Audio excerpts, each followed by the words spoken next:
Bom dia, irmãos. Paz do Senhor para todos. Certamente chego aqui também com a mesma alegria. Nosso coração, de fato, arde pela palavra do Senhor. Quero trazer e deixar aqui um abraço da Igreja Cristã Nova Vida em Volta Redonda. Isso mesmo. Eu convido você a abrir a sua Bíblia comigo em Filipenses, capítulo 3, a partir do versículo 7 até o versículo 16. Apenas se você puder, queria te convidar a se colocar de pé no seu lugar para realizarmos essa leitura. Mas, o que para mim era lucro, isto considerei perda por causa de Cristo. Versículo 8. Na verdade, considero tudo como perda por causa da sublimidade do conhecimento de Cristo Jesus, meu Senhor. Por causa dele, perdi todas as coisas e as considero como lixo para ganhar a Cristo e ser achado nele, não tendo justiça própria que procede de lei, mas aquela que é mediante a fé em Cristo, a justiça que procede de Deus baseada na fé. O que eu quero é conhecer Cristo e o poder da sua ressurreição, tomar parte nos seus sofrimentos e me tornar como ele na sua morte para, de algum modo, alcançar a ressurreição dentre os mortos. Versículo 12. Não que eu já tenha recebido isso, ou já tenha obtido a perfeição, mas prossigo para conquistar aquilo para o que também fui conquistado por Cristo Jesus. Irmãos, quanto a mim, não julgo havê-lo alcançado, mas uma coisa faço, esquecendo-me das coisas que ficam para trás e avançando para as que estão diante de mim, prossigo para o alvo, para o prêmio da soberana vocação de Deus em Cristo Jesus. Todos, pois, que somos maduros, tenhamos este modo de pensar. E se em alguma coisa vocês pensam de modo diferente, também isto Deus revelará para vocês. Seja como for, andemos de acordo com o que já alcançamos. Feche os seus olhos um instante. Nosso Deus, nosso Pai. Comentava ainda há pouco com o pastor Simval. Nessa última sexta-feira eu tive uma experiência em Volta Redonda, com alguns irmãos, pastores, em determinado lugar, conversando, e eu assistia um diálogo entre pastores e mestres, inclusive, e eles estavam ali dialogando sobre a palavra de Deus, sobre o quão importante é o ensino do Senhor na igreja, mas ao mesmo tempo, cada um deles estava deixando transbordar a sua tristeza e insatisfação com o fato de olharem para as suas igrejas e notarem que os cultos menos frequentados, falando da região sul-fluminense, eram exatamente os cultos de ensino.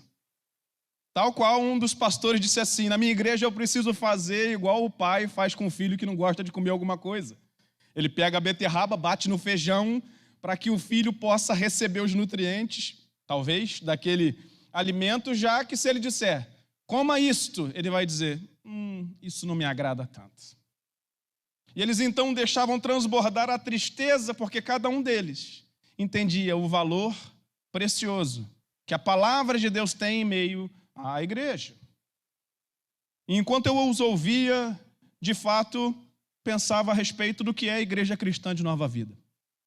E de forma nenhuma querendo depreciar quem estava diante de mim, mas avaliando o quão privilegiados nós somos.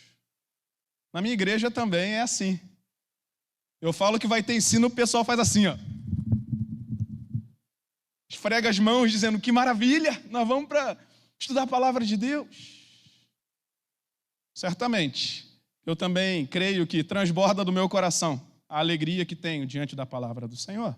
Mas aquele povo, assim como creio que essa igreja, entendeu que essas verdades elas são tão preciosas, que elas são dignas de serem alimento para nossa alma e espírito, corpo, de forma geral, para que nós possamos viver diariamente a vida cristã. Mas todo encerramento de ciclo tende a ser o início de outro, pastor Valmir, como você disse aqui. E é comum que quando essas coisas nos acontecem, a maioria de nós fica reflexivo, né? Você está completando aniversário, você fica, estou fazendo tantos anos. Alguns celebram a idade e dizendo mais um ano, outros dizem menos um ano, dependendo do estágio que se está, inclusive emocionalmente falando. É verdade também que quando chega o final do ano, as pessoas começam a ficar emotivas, reflexivas, pensando em tudo que aconteceu e tudo que virá pela frente, ou poderá vir. É comum que a nossa alma seja alimentada por um saudosismo. Vendo a obra, por exemplo, que o pastor Simval aqui, é provável que muitos dos irmãos viram outras tantas obras acontecendo aqui. Você pensa assim, eu lembro quando isso aqui não tinha esse piso, quando esse rebaixamento não existia, quando a gente estava aqui no chão batido, essas coisas tomam o nosso coração e a nossa alma. Mas a pergunta é, quando nós somos tomados de tais reflexões, o que elas promovem em nós? Será que isso só gera um saudosismo que logo passa? Ou ela nos provoca, para além da reflexão, para atitudes concretas? Como, por exemplo, o entendimento claro de quem nós somos. O entendimento claro do propósito da nossa vida naquele lugar em que nós estamos inseridos. Você já se fez algumas perguntas, um tanto quanto filosóficas, para alguns? Como, o que eu estou fazendo aqui? Por que eu faço parte desse lugar há tanto tempo? Tanta gente já chegou e já se foi por tantos motivos, mas por algum motivo eu continuo aqui. Isso quer dizer não só a respeito da igreja, mas tantos outros ambientes que nós frequentamos. Será que o teu coração se pergunta essas coisas? E eu queria te provocar uma reflexão nessa manhã. Queria que você pensasse sobre algumas perguntas que eu vou te fazer e a gente vai construir uma ideia juntos ao longo da mensagem. Você já se perguntou qual é o alvo da sua vida com Cristo? Você já se perguntou assim, por que eu sou cristão? Por que tem tantas outras religiões, outros conceitos, outras filosofias, outras ideias, e por que eu admiti essa? Por que para mim essa é a verdade sobre todas as outras verdades? E aí tente ser honesto com você mesmo, sem trazer religião para o momento ali. Não, pense, não responda o que a cartilha diz, avalie o teu coração e a tua mente. Porque é que você resolveu deixar um monte de outras práticas e admitir esta para você. Por que você gasta seus dias fazendo coisas como você está fazendo agora aí? Você está sentado, ouvindo alguém que provavelmente, a minoria que conhece. Você está confiando na palavra dos pastores que aqui me trouxeram, que são meus amigos, inclusive. Mas a verdade é porque é que nós fazemos o que fazemos, como fazemos. São perguntas que, por vezes, nós não nos fazemos. Nós entramos numa rotina quase que automática de repetição e não de reflexão. E a pergunta é, qual é o alvo da sua vida com Cristo? Qual é o motivo, qual é a sua motivação? Qual é o motivo para esta ação? O que te tira da inércia do teu lar num domingo pela manhã, para estar na igreja num dia de celebração? É possível que outras respostas periféricas aconteçam, como por exemplo, mas tinha apresentação do coral, eu faço parte do coral. Ou alguém vai dizer assim, não, mas eu fiz parte desse estudo bíblico, agora no dia em que vai celebrar eu não vou estar presente, não faz sentido. Alguém vai dizer, mas eu estava escalado no louvor, eu tinha que tocar bateria. Ou então eu tinha que cantar ou tocar o teclado.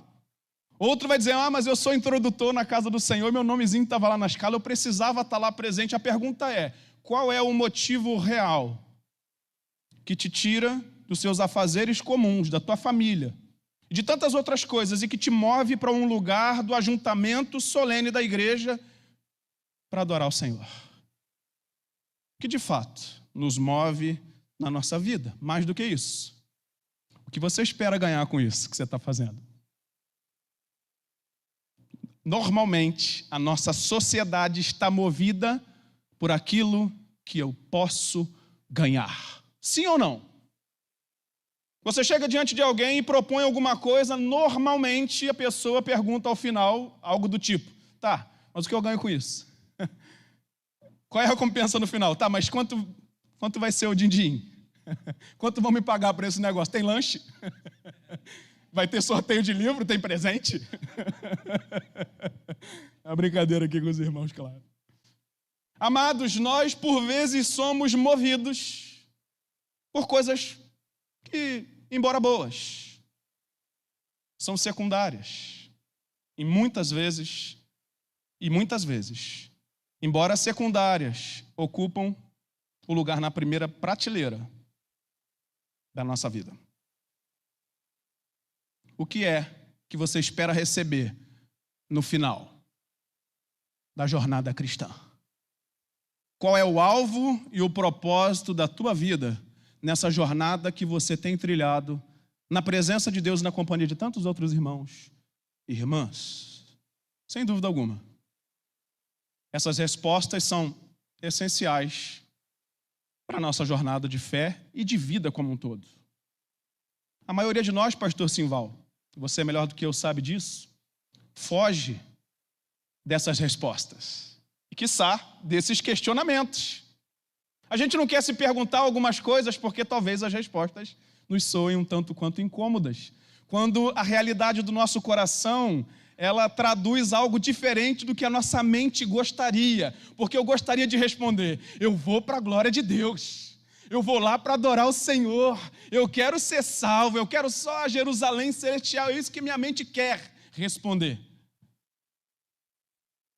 Mas a pergunta é: qual é a realidade dos fatos, do centro das nossas emoções e do nosso controle decisório? O que está no teu coração de verdade? Para que a gente possa caminhar, é importante que nós tenhamos, ao menos, claro dentro de nós, 2 princípios básicos da nossa vida. É particular, é pessoal. Isso engloba a vida como um todo, mas eu quero trazer isso para a vida cristã. Nós precisamos fazer perguntas que dizem respeito à nossa identidade e precisamos ter convicções acerca do nosso propósito. São 2 princípios básicos que dirigem a nossa vida como um todo e, em particular, a vida cristã. Perguntas como quem eu sou, de onde eu vim, para onde eu vou, não são perguntas novas. Tantas pessoas tentaram responder isso ao longo dos séculos e ainda tentam. Mas quando diz respeito à vida com Deus, nós temos verdades sublimes que apontam a direção para nós. A pergunta é se eu tenho conhecimento disso ou não. E o alvo da nossa vida responde, ao menos parcialmente, qual é o propósito da nossa vida com Deus. Quem tem carteira de identidade aí faz assim com a mão. Eu não estou falando CNH, não. RG. Quem tem RG faz assim com a mão. O pastor Álvaro disse para mim que jogou o dele fora. Falou, não uso para nada. Ele não está aí, eu posso aproveitar, né? Vai ver depois, né? Aí ele briga comigo outro dia. Na carteira de identidade tem o quê, irmão? Quais informações tem ali? Fala para mim, o que tem lá? Tem foto, sim ou não? Tem mais o quê? Nome completo, mais o quê? Data de nascimento, filiação, né? Nome do pai, da mãe, quando tem ali os 2. Digital, isso. Tem mais o quê? Algumas têm CPF, tem um número de registro do RG, né? Tem a data lá da expedição, tem a assinatura. Embaixo, assim, se a sua identidade é antes de você ter se casado, por exemplo, tem ali a sua naturalidade, tem o livro, né, folha, onde você foi registrado na certidão de nascimento. Se você tirou uma nova identidade, está de casamento, se for o caso. Tem o órgão expedidor da identidade, né, assim que funciona? A minha é Instituto Félix Pacheco. Quem mais é Instituto Félix Pacheco? Faz assim com a mão, timidamente, assim. Pois é. Agora eu vou fazer uma pergunta que talvez os 60 a mais saibam. Instituto Pereira Faustino. Quem já ouviu falar desse Instituto Pereira Faustino? Ih, tem mão levantada, Simval. Rapaz, ali, ó. Pereira Faustino. Eu sou novinho assim, mas é que tem um velhinho aqui dentro, vocês não sabem não, entendeu? Minha família é grande, meu irmão mais velho, por exemplo, a dele era Pereira Faustino. Ele chegou no Detran com aquela e falou: moço, isso não existe não, isso aqui é falso. Não acreditaram que era real, de tão antigo. Mas note que a cédula de identidade, o RG, ela não é você, mas ela é a expressão de quem você é. A gente chama de identidade ou de registro geral. Se você for convidado a uma solenidade, você não manda a identidade no teu lugar, né? Não, vai lá, bota lá minha carteira de identidade que está resolvido. É assim? Lógico que não, porque a identidade é a expressão de quem nós somos, mas não diz respeito ao indivíduo de fato. A pergunta é: você entende qual é a sua identidade enquanto servo de Deus? Será que você consegue compreender quem é você? Qual é o seu lugar no reino de Deus? Para quem você está trabalhando, agindo, vivendo? Você tem compreensão dessas verdades? Você entende a sua digital, a sua biometria? Que o seu nome está atrelado a uma filiação, a alguém, a um pai? Será que essas verdades estão claras dentro de você e de mim? São perguntas importantes que nós precisamos fazer, porque elas são basilares na nossa vida. Elas dizem respeito à nossa jornada inteira na vida cristã. Paulo tinha convicção de quem ele era em Cristo Jesus. Não só isso, você leu comigo que o apóstolo Paulo tinha convicção de quem ele era em Cristo naquele momento e quem ele tinha sido antes desse encontro com Cristo Jesus. E o que mais me chama a atenção aqui é que o apóstolo Paulo, ele narra as suas credenciais. Está aí, você leu comigo. Inclusive, alguns versículos antes, ele fala isso com todas as letras. Sua Bíblia ficou aberta? Ficou? Dá uma olhadinha comigo aí. Versículo 4 até o 6. Olha só o que ele diz. É verdade que eu também poderia confiar na carne. Ele tem outro propósito com isso, mas nos serve aqui para o argumento. Se alguém pensa que pode confiar na carne, eu ainda mais. Veja o versículo 5. Fui circuncidado no 8º dia, sou da linhagem de Israel, da tribo de Benjamim, hebreu de hebreus, quanto à lei eu era fariseu, quanto ao zelo perseguidor da igreja, quanto à justiça que há na lei, irrepreensível. Até aqui me dê sua atenção. Paulo tinha consciência de quem ele era e dos seus méritos religiosos, sociais, para aquele mundo antigo. Mas o que mais me chama a atenção é que o versículo seguinte que a gente leu, a partir do versículo seguinte ele diz assim: embora eu tenha consciência disso tudo, convicção de todas essas verdades, resolvi desconsiderar as minhas divisas, os meus méritos, minhas credenciais, porque eu tenho um alvo maior. Você tem compreensão do que isso significa, irmãos? Você entende um homem que poderia ter assumido um lugar naquela sociedade de referência? Ele podia estar num pedestal, como esteve num dado momento, consentindo na morte de pessoas. Mas ele está aqui inclinado diante de Cristo, dizendo: diante do Senhor eu não tenho divisa nenhuma, diante de ti tudo que eu tenho é lixo. Tem Bíblias que traduzem como esterco, refúgio. Essa é a verdade sobre nós. Nós somos pecadores que chegamos diante do Senhor com as mãos vazias. Não tem a ver com o nosso mérito, mas é apesar dos nossos deméritos. A graça salvadora de Jesus nos alcançou. E essa verdade tem que ser algo que faz pulsar, arder o nosso coração. É isso que deve nos mover à frente. O apóstolo Paulo tinha essa consciência para si mesmo. Vou citar um outro exemplo bíblico do Antigo Testamento, que certamente, se não todos, a maioria aqui conhece a história. Jacó. A história de Jacó é uma história relativamente interessante no que diz respeito a isso. Se você sabe bem, Ele, quando nasceu, com o irmão mais velho, como é que era o nome dele? Esaú. A Bíblia vai nos contar que nasce primeiro Esaú e depois Jacó, e ele está ali preso ao calcanhar do seu irmão, Edom, né? Esaú, ruivo, vermelho. E Jacó, a princípio, esse nome tinha conotação com calcanhar. A princípio era isso.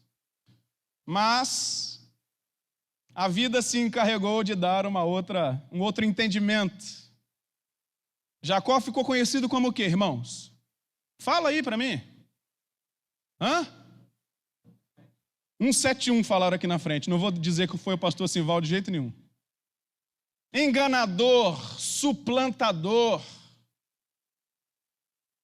Note que o seu irmão tinha essa consciência a respeito dele.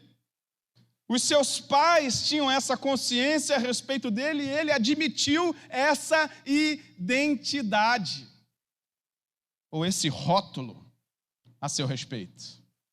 Se você sabe bem, houve ali não vou aqui contar a história toda, mas ele então tem um encontro com o seu irmão que está faminto, ele lhe oferece um prato de comida em troca do direito de primogenitura.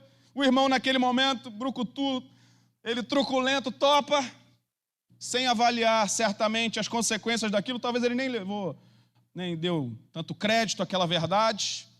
Porém, no futuro próximo, quando o seu pai Isaac já estava cego e nota que está findando os seus dias, ele chama Esaú e diz: meu filho, está chegando a minha hora. Vai procurar uma caça, prepara para mim, porque eu quero te abençoar. E aí a mãe ouve. Chama Jacó e diz: olha, teu irmão foi lá procurar algo para fazer para o teu pai. Faz o seguinte, sai ali, pega um dos nossos cordeiros, eu vou fazer aqui um guisado, você vai apresentar ao teu pai, e você vai se passar por Esaú. Jacó topa esta ideia, a princípio com medo. Ela disse: deixa comigo, eu vou assumir essa bronca. E ele então entra naquele plano, naquele projeto, e a Bíblia diz que a mãe dele ajuda colocando pele sobre os seus braços, sobre o seu corpo, coloca nele as roupas de Esaú. Ela prepara um guisado e ele leva para o seu pai. Quando ele chega diante do pai, a Bíblia diz o seguinte, que o pai pergunta assim: quem é você? E Jacó responde: eu sou Esaú. E o pai, um tanto quanto desconfiado, dá corda àquilo, pede para chegar perto, para lhe dar um beijo, cheira, sente o cheiro das roupas do caçador, passa a mão naquela pele e fala: você é peludo, porque a Bíblia diz que Jacó tinha o corpo liso, né? Mas Esaú não. Fala: a voz é de Jacó, mas o cheiro é de Esaú. E a Bíblia diz que o pai não pôde reconhecê-lo. Você está entendendo que isso tem tudo a ver com identidade? Note que o próprio Jacó olhava para si mesmo e ele estava desconectado com a sua própria identidade. Ele estava sempre vivendo à sombra de Esaú, ou, nessa alegoria bíblica, no calcanhar de Esaú. Ele então recebe a bênção do pai para encurtar a história, e Esaú chega na sequência, pede a bênção, o pai diz: já abençoei teu irmão, não posso fazer isso por você. Esaú, tomado de fúria, a mãe percebe aquela cena toda e com medo de uma tragédia maior acontecer, chama ele e diz: olha, é bom que você junte as suas coisas e parta para a casa do meu irmão Labão, quem sabe lá você constitui família. E ele topa essa ideia. E ele sai. A Bíblia diz que ele caminha um tanto. Ele chega num lugar. E naquele lugar, ele passa a noite. Tudo que ele tem, uma pedra como travesseiro. A Bíblia diz que ele dorme ali. Mas aquela noite foi um divisor de águas na história de Jacó. Por quê? Porque pela compaixão de Deus, pela misericórdia do Senhor, naquela noite, ele tem um sonho de um encontro com Deus. Ele estava num lugar chamado Luz, a princípio. E ele ali vê algo precioso da parte de Deus, e não só isso, ele tem uma palavra do céu, onde Deus diz para ele: eu resolvo fazer uma aliança com você. Eu vou te abençoar em tudo que você tem para fazer a partir daqui, e você pode ter certeza que eu vou te trazer em segurança para esse mesmo lugar, para a terra dos teus pais, e a sua realidade será diferente. Amados, quem dera, ao longo da nossa jornada, quando nós nos encontramos numa posição tão complicada quanto esta que Jacó estava, que expectativa ele tinha? Nenhuma. Ele só estava tentando salvar a própria vida e, quiçá, formar uma família. Ele nem sabia o que iria encontrar lá na casa de Labão. Mas já ali, a poucos quilômetros da sua terra natal, ele tem um encontro com Deus. E o que mais me chama a atenção, depois você pode ler na sua casa, Gênesis 27, que quando ele foi se relacionar com o seu pai ali, pedindo a bênção, ele fala para o pai dele assim: pai, me dê a bênção do seu Deus. E aqui, quando ele tem esse encontro com o Senhor, Deus diz para ele assim: eu sou o seu Deus, o Deus do seu avô, o Deus do seu pai, o seu Deus. Ou seja, Deus estava ali revelando a identidade, ou o DNA, como foi mencionado ainda há pouco aqui, da genealogia bendita que o Senhor já tinha reservado para si a partir de Jacó. E ele então desperta, ele pega aquela pedra, joga ali um pouco de azeite e fala assim: essa pedra será um memorial. Ela será testemunho vivo que, se o Senhor for comigo e de fato me abençoar, eu vou voltar aqui neste lugar. Eu adorarei ao Senhor e te darei o dízimo de tudo o que eu tiver. Ele não tinha nada ainda, só a herança que ele ganhou do pai lá. Ele estava com a sacolinha nas costas, imaginando eu, e partindo sem rumo e sem esperança a princípio. O relato bíblico diz para a gente que ele chega lá na casa de Labão, seu tio, constitui família, e ele passa de enganador a enganado. Labão 10 vezes mudou o salário dele. Não só isso, deu a mulher que ele não tinha pedido, uma de suas filhas. Tem uma brincadeirinha entre os cristãos aí que dizem que... Cadê a galera dos estudos aí? Vou acabar com tudo que você construiu, Valmir. Dizem que Jacó era analfabeto, né? Porque ele amava Raquel e não lia, né? Obrigado porque você riu, tá? Deus te abençoe.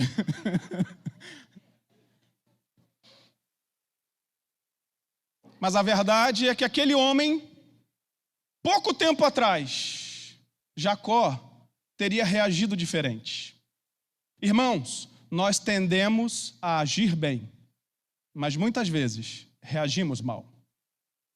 Jacó tinha tudo para reagir mal diante daquela cena. Se fosse há meses atrás, há 1 ano atrás, ele teria se valido de quem ele acreditava que era. E ele também enganaria Labão, seu tio e sogro. Mas depois daquele encontro com Deus e todas as promessas recebidas, ele demonstrou que verdadeiramente ele tinha sido posto num outro caminho. E ele resolveu trilhar aquele caminho, na presença de Deus. E qual foi a recompensa desse ato? Honrou a Deus, foi honrado. Deus o abençoou, fez dele riquíssimo. E agora, num dado momento, ele diz: vou voltar para minha terra, vamos embora. Junta todo mundo, Labão vai atrás, ele fica meio aborrecido. Num dado momento, entra em acordo, ele parte, chega num lugar onde tem um vale que ele precisava atravessar, chamado Val de Jaboque. E quando ele está prestes a passar todo mundo, ele começa a passar uma parte dos seus servos, dos seus filhos que ele já possuía. Ele vai passando tudo e, de repente, a Bíblia fala para nós que, ficando para trás, ele tem um encontro com um homem. E ele luta com um homem ali no Val de Jaboque. E aquele homem está vendo que o dia já está prestes a romper e não consegue vencê-lo, toca na articulação da sua coxa. Então ele fala: não, eu não deixo você ir enquanto você não me abençoar. Olha o que acontece agora. Aquele homem pergunta: qual é o seu nome? O que Jacó responde? Eu sou Jacó. Você está entendendo o que ele está fazendo? Aquele homem errante, que viveu na sombra de Esaú por longo tempo, que enganou, que entendeu verdades equivocadas a seu respeito, que admitiu uma identidade que não era sua, depois daquele encontro lá em Betel com Deus, e todas as experiências que viveu lá com a sua família, com o Senhor, diante da presença de Deus, diante da face do Senhor, agora ele tem um encontro com o próprio Deus. E quando Deus lhe pergunta o nome, ele diz: o Senhor sabe quem eu sou, e eu também já sei quem sou. E sabe o que ele está dizendo? A minha natureza é natureza de Jacó. Ou seja, eu sei que a minha natureza é inclinada ao engano. Eu sei que eu estou inclinado a fazer coisas que não honram a ti. Com esse coração rasgado e contrito na presença de Deus, como diz o salmista, o Senhor não desprezou. Ele diz: a partir de hoje, não te chamarás mais Jacó, te chamarás Israel, príncipe do Senhor. Você entende como que o Senhor faz na nossa vida, irmãos? Aquele homem que rasgou o coração na presença de Deus agora tem a identidade restaurada, porque o Senhor não criou Jacó para ser suplantador. Deus criou Jacó para ser príncipe do Senhor. Você crê nisso? Essa verdade faz o teu coração diga glória a Deus. Louvado seja o nome de Jesus.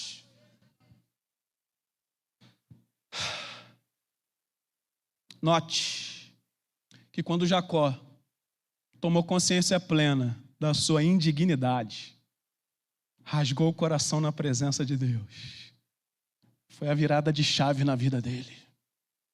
Foi aquela porta aberta, sabe? Como uma chave que abre uma porta que parece trancada. Foi isso que aconteceu na vida desse homem. E o nosso Deus não mudou. Ele ainda continua transformando a sorte de pessoas. Ele ainda continua restaurando vidas. Ele ainda é aquele que faz o mundo ficar pasmo e dizer: ué, mas não é aquele enganador? Não é aquele que vivia assim, assim, assim, mas está indo para a igreja? Agora está com uma Bíblia. O mundo fica boquiaberto com o que Deus faz na minha vida e na tua vida. E é para ser assim mesmo. Porque a sabedoria de Deus para esse mundo, ela é loucura. Meu Deus, como é que pode? Aquele garotinho está falando ali, aquele garotinho ali. É mesmo? Aquele homem, aquela mulher, aquele jovem, como pode? Porque é Deus que faz essas coisas. É o Senhor que age através de nós. O apóstolo Paulo, em outro texto, Gálatas 2, 19 e 20, você conhece. Ele disse assim: estou crucificado com Cristo, logo já não sou eu quem vive, mas Cristo vive em mim. E esse viver que agora tenho na carne, vivo pela fé no Filho de Deus, que me amou e se entregou por mim. O apóstolo Paulo entendeu que a identidade dele é Cristo. Quem me vê, eu não espero que vejam mais o Michael. Eu quero, espero, desejo e trabalho para que vejam Cristo em mim. A nossa vida deve resplandecer Cristo. Essa precisa ser a nossa identidade. O mundo não esquece quem fomos. Alguns vão sempre dizer: mas aquele lá é o adúltero, é o alcoólatra, é o ex-viciado, é o ex-qualquer coisa. Mas a nossa nova identidade em Cristo é que Cristo nos cobre. Nós estamos escondidos atrás da cruz de Cristo e toda a verdade a nosso respeito agora se resume em somos de Cristo. Qual o propósito? Por que quando Cristo nos resgatou, a Bíblia diz, né, que Ele nos resgatou do império das trevas ou do poder das trevas e nos levou para o reino do Filho do seu amor? Está em Colossenses. A pergunta é: por que é que quando Ele fez isso, Ele não nos levou direto para o céu, dizendo: bem, já que resolvi, essa conta está fechada, vamos embora, vem viver comigo a eternidade? Qual é o alvo, o propósito, o objetivo pelo qual nós vivemos a vida cristã? Por que que eu caminho? O apóstolo Paulo tinha essa convicção. Eu te pergunto, você tem essa convicção? Você entende por que que você faz o que você faz na jornada de fé? Alguém vai dizer, pastor, estou 30 anos aqui nessa igreja, ou mais. Eu te pergunto, você quer chegar onde? Certa vez alguém disse para mim, enquanto um culto acontecesse assim, vamos, pastor. Eu disse, para onde você quer ir? E eu com esse ar de graça que sempre tenho, parecia piada, mas eu estava falando sério. A pergunta é, pressa para quê, se a minha expectativa é a morada celestial? Por que que eu tenho que fazer tudo justinho e organizado, se o objetivo do culto não é fazer uma liturgia perfeita, mas é adorar o Senhor? A liturgia importa, mas ela se torna secundária, porque se nós estivermos aqui reunidos e Cristo não estiver, faltou tudo.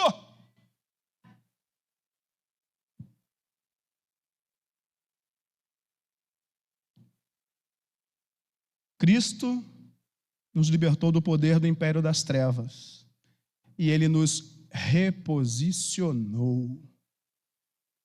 Ele nos deu uma nova condição, lavados e remidos pelo sangue do Cordeiro. Nos colocou num outro caminho, caminho da santificação, caminho que tem porta estreita, mas é o caminho que o sumo pastor está andando, meu irmão. A Bíblia diz, as minhas ovelhas ouvem a minha voz. Este é o caminho. Andai por ele, diz a palavra. É o Espírito que aponta esse caminho. E o apóstolo Paulo tinha entendido cada uma dessas verdades a seu respeito. E por isso, ele resolveu não se valer de cada uma das suas divisas e dos seus méritos para viver Cristo. Ele disse, tudo que eu tenho, tudo que eu sou, não importa nada, diante, olha, tinha referencial, diante da sublimidade de Cristo. Você entendeu quem era a referência na vida de Paulo? A referência na vida de Paulo era o Senhor Jesus. E é exatamente isso que precisa acontecer na minha vida e na tua vida. Pastor, mas nós estamos celebrando aqui o encerramento de um tempo de discipulado, de aprendizado bíblico. Pois é, eu estou dentro desse assunto, você vai entender isso. A pergunta é, o que você espera com tudo isso que você recebeu? Aonde você quer chegar com tudo que foi ofertado, derramado na tua vida? Qual é o objetivo, o propósito disso? Isso te torna o quê? Quem? Qual é a sua identidade? Qual é o seu propósito com o que você tem recebido, não só no discipulado, você igreja aqui reunida, dia após dia, semana após semana, ano após ano, você tem recebido palavras, ministrações, aconselhamento, direcionamento, você também tem se doado tantas coisas. A pergunta é, qual é o alvo disso? Qual é o propósito disso? Onde você espera chegar? O que é que move a tua vida para que você faça todas essas coisas? O apóstolo Paulo em Efésios 2 diz que nós éramos filhos da ira de Deus. Nós merecíamos a condenação eterna, mas pela graça nós somos salvos. Aí o versículo 10 diz assim, ó, para boas obras que o Senhor preparou antes. Veja que toda a vida cristã tem propósito, até a salvação em si está claro aqui, para quê? Realizássemos boas obras. A verdade da vida cristã não pode ser uma vida sem propósitos, sem direção, sem alvo. Tudo o que eu tenho recebido, o que eu tenho feito com isso? Eu tenho derramado a minha vida na vida de outras pessoas. Porque se isso, pelo menos isso, for uma verdade para mim, e esse ciclo se disseminar aqui nessa família de fé, irmão, todo mundo é abençoado. Se todo mundo aprende a mesma verdade, todos são abençoados por meio de Cristo Jesus, a vida do nosso irmão. Mas por vezes nós não nos damos conta disso. Isso tem sido uma realidade na sua vida. É assim que você tem vivido diante do Senhor. Mas eu queria te dizer uma coisa importante aqui. Se você tiver caneta e quiser anotar, pode. O amor a Cristo expulsa todos os outros amores rivais. Vou dizer de novo. O amor a Cristo expulsa todos os outros amores rivais. Jesus, interpelado por um mestre religioso da lei: Senhor, como é que o Senhor entende que é o maior dos mandamentos? Diga você, como é que você interpreta? Aí ele responde, Lucas 10, 27. Para você memorizar aí, ó. Café. Alguém que gosta de café? Gosta? Muitas mãos se levantaram. Agora, se você não conhece essa, você vai conhecer e você vai lembrar agora, ó. Café. Amarás o Senhor teu Deus de todo o teu coração. Diga, coração. C, coração. Com toda a tua alma. Diga, alma.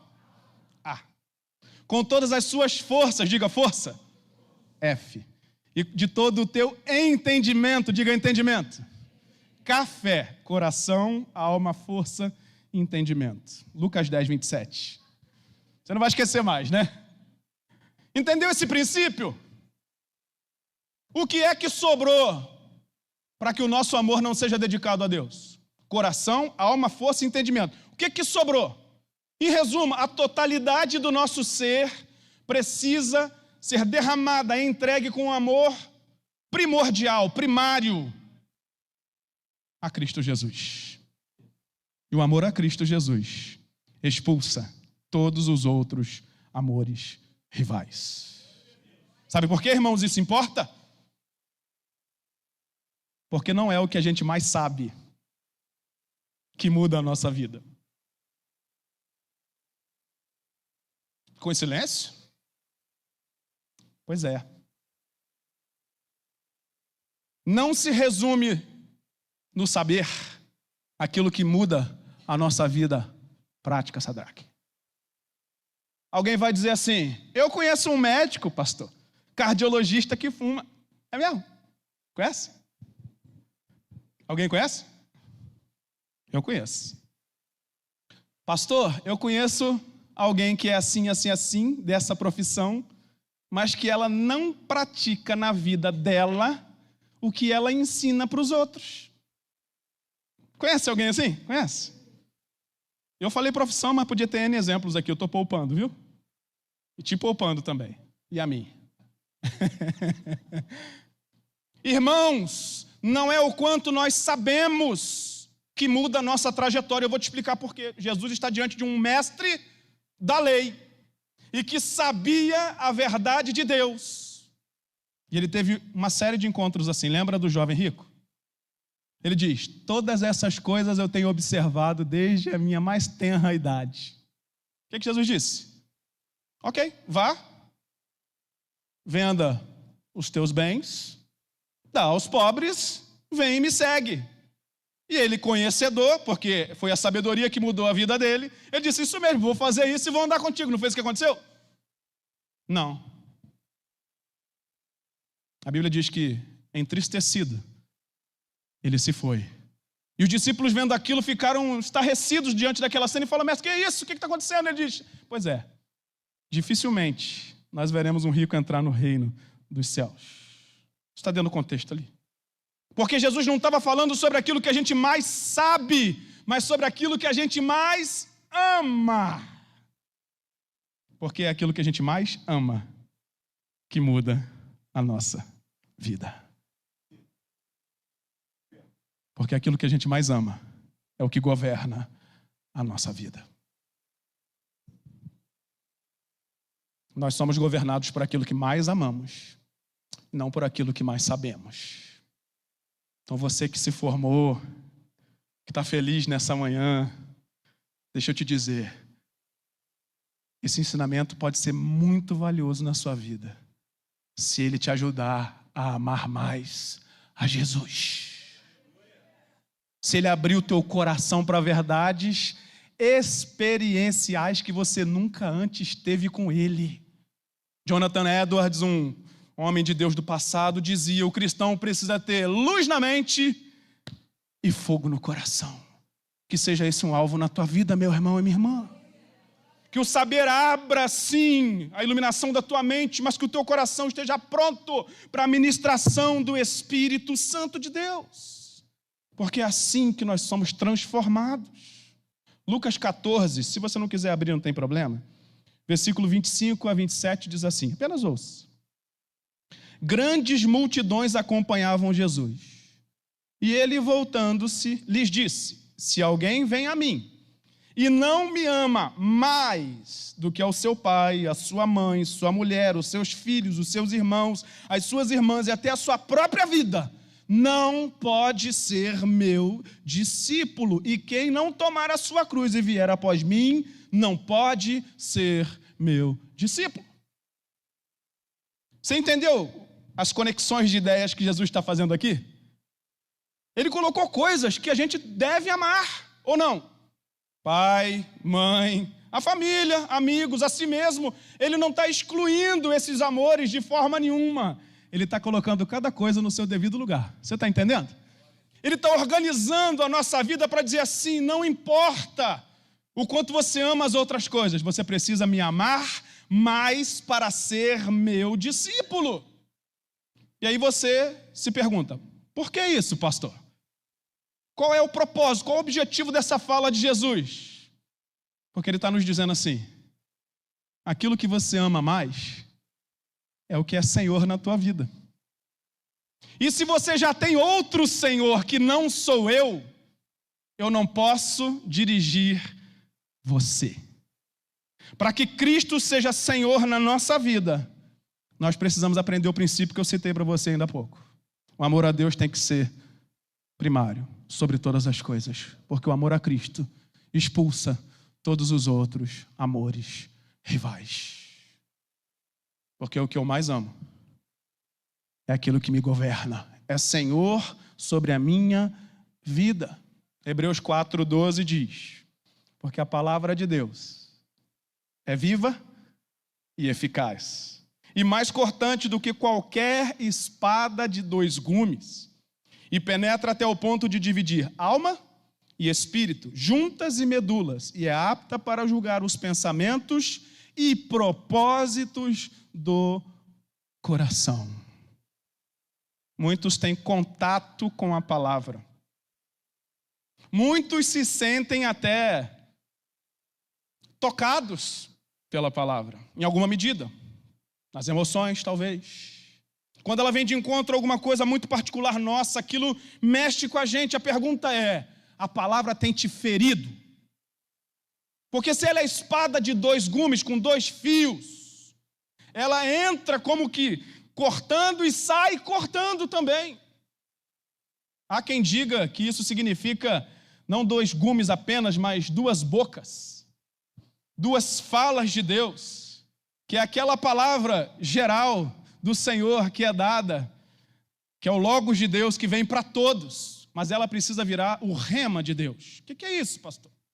Aquela palavra liberada que vem sobre toda a sorte, mas que quando é ministrada, ela parece tão particular.